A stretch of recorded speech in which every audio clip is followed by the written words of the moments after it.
So it's now time to hear from our speakers. We have 5 of them, and because they are all going to be here all day, and I really need to keep this on time, I'm going to let you seek them out for any questions and discussions, because they're all going to be here. To start with, we're going to hear about 2 really successful research projects that were undertaken with financial support from HOS. Lizzie Grayshon is a wetlands ecologist at the Game and Wildlife Conservation Trust. And in 2022, we awarded £2,460 towards her project to improve our understanding of Redshanks in the Avon Valley. And we've actually supported that work for several years in the past, and it's important to recognise you can't just necessarily get the right results from 1 year of work. So to tell us all about that, please welcome to the stage Lizzie Grayshon.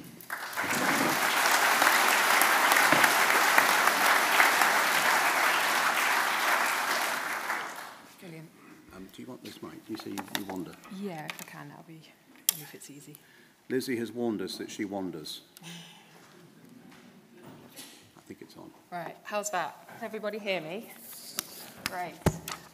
Yeah, thank you so much for having me today. I must admit there's a few more of you in the room than I was maybe expecting, but that's only a good thing.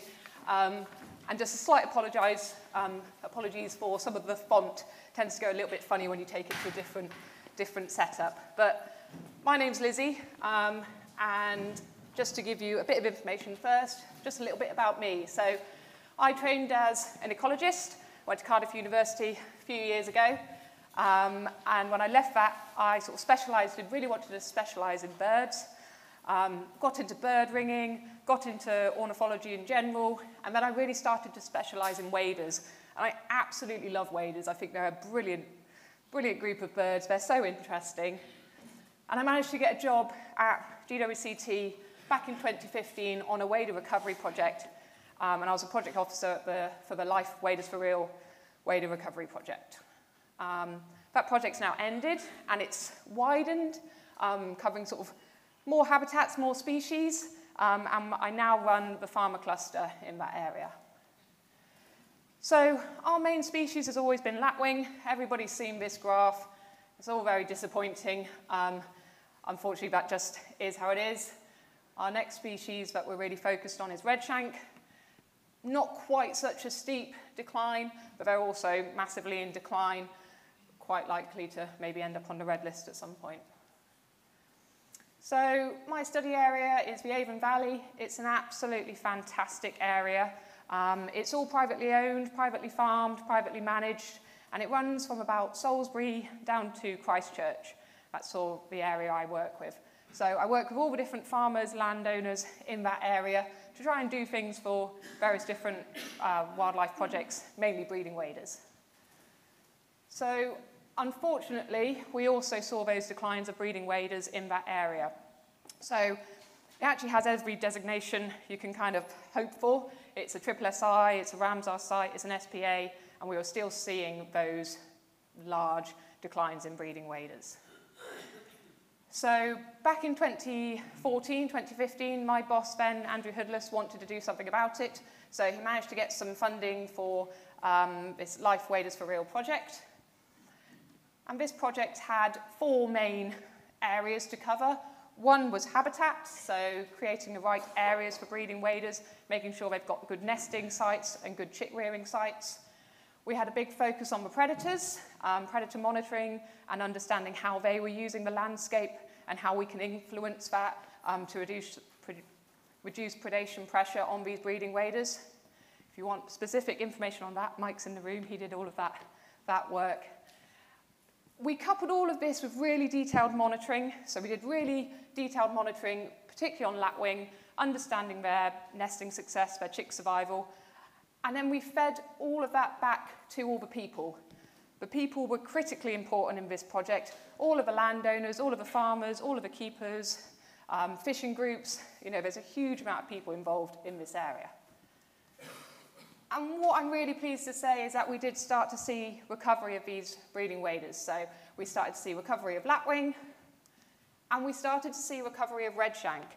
And this is where we got really excited, because we weren't really aiming the project at redshank, but we were really happy that we started to see these recoveries. So that's where HOS came in and really helped me put together this Redshanks study and try and understand how these birds are using the areas and how we can do more for them. So the Redshanks study aimed at understanding how the birds are using the area, what specific habitats they're using, how they're being successful, what habitats are the chicks using, are the chicks coming back to breed here, those kind of questions. And a huge part of this, again, is feeding those results back. So we feed those results back to lots of different people, lots of different conservation groups, but we feed them back to the individuals on the ground doing the work for these birds. And that's where it's really, really important. So our sort of spring starts out, hopefully not completely underwater like this year, but a normal spring would start out doing lots of surveys, lots of wader surveys to try and understand where our pairs are, how the territories are that year, and what specific parts of the valley the birds are using. We're now starting to build up a colouring population, which makes that a little bit easier because you've got known individuals moving around the landscape as well. And then we have a big focus on nest finding. I don't know if anyone's, probably a few people here who've done a bit of redshank nest finding, but they're quite a tricky one to work with. They're really good at hiding their nests. They do this absolutely fantastic thing. The sort of female goes in, sits on a nest, and as she twizzles the grass above her head. So when you look down, you can't see anything other than a slight change in the grass, essentially, to how she's moved it around. So we put quite a lot of effort in to find nests. We do a lot of this from a distance, watching the birds, seeing how they're moving. Redshank make a huge amount of noise, and then when they drop into their nest site, they go completely silent. So you have to spend a lot of time just sitting and watching. And then if we're lucky, we find the nest. So in the last 3 years, we've got a bit better at nest finding. I was quite pleased last year to find 12 out of our sort of 33 pairs that we had.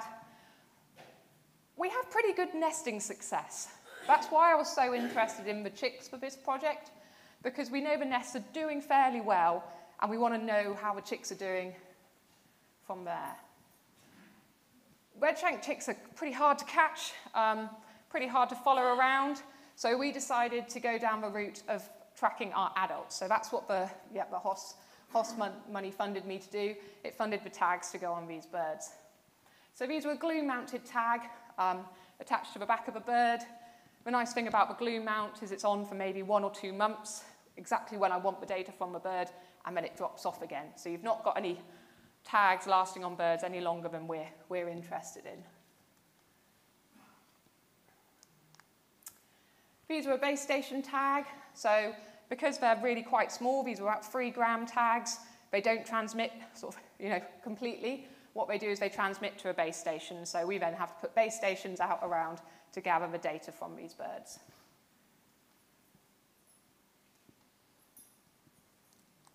And what we've been starting to get is some really detailed data on where they're taking the chicks. So these tags go out just as the birds are starting to hatch, and then we get hourly fixes for the time period where they're rearing these chicks in these areas.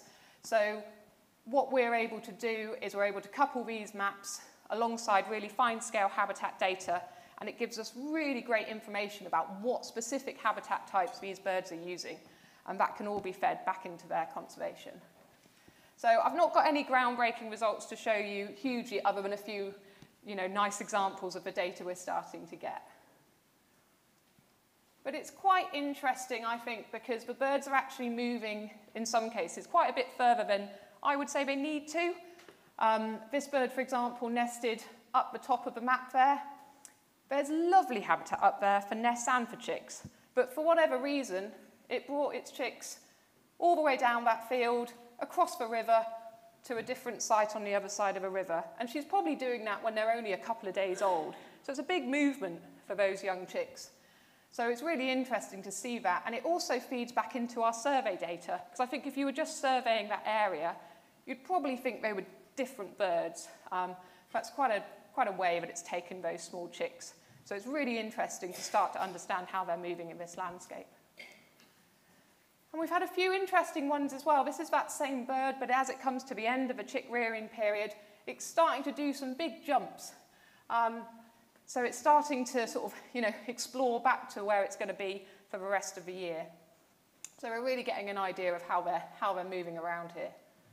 And we weren't expecting to get this kind of data as well. Like I say, these are base station tags, so it relies on the bird coming back to that original site.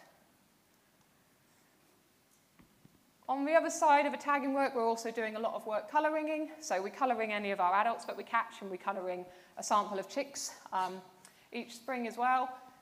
So another plea, please look for Redshank colourings. It gives me so much data and so much information, any sighting. It's really, really helpful, especially when we start to get sightings of the chicks as well. That's really, really great to see that they're still doing well. They're not going very far, our colouring results so far. So the birds were ringed all in this middle section, and most of them have really travelled along the south coast. So all the parts across Hampshire there, with one going up to Newport. Not really sure why. Waiting for that one to come back. And one particularly nice one, this bird was one of the first birds I caught, and she actually normally hangs around at Stampit Marsh, but one year decided to have a trip over to France. Whether she regularly does that, I don't know yet, but maybe we'll find out. And spring just gone was really exciting because it was the first year we actually had chicks coming back to breed in the valley as adults. So any bird with a two different colouring combination on the left was always ringed as a chick. And yet last year was the first year we had our chicks come back to breed. So I had 2 chicks come back and breed. They were both 2 years old. So that's really great to see those birds coming back into the population. I hope I'm on time. But yeah, I'm here for the day, so if anyone has any questions, come and find me later.